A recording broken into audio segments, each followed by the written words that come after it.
Gusto mo bang gumawa ng slime pero wala kang activator? Tara, tuturuan kita gumawa ng activator para makagawa ka na ng sarili mong slime. Game!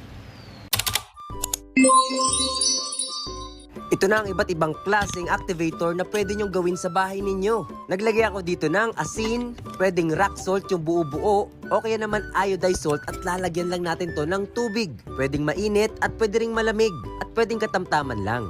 Naglagay naman ako ng 1 scoop na powder detergent soap o yung powder na sabon. Pwedeng Tide, pwedeng Surf, pwedeng Kala, kahit ano basta powdered na sabon at hahalu-haluin lang natin ito. Na parang ganito.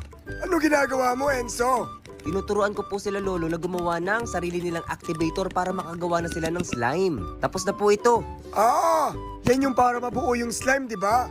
Opo lolo. Ngayon naman ay ito ang gagamitin natin. Kumuha lang po ako dito ng baso para haluin natin tong pinaka borax natin.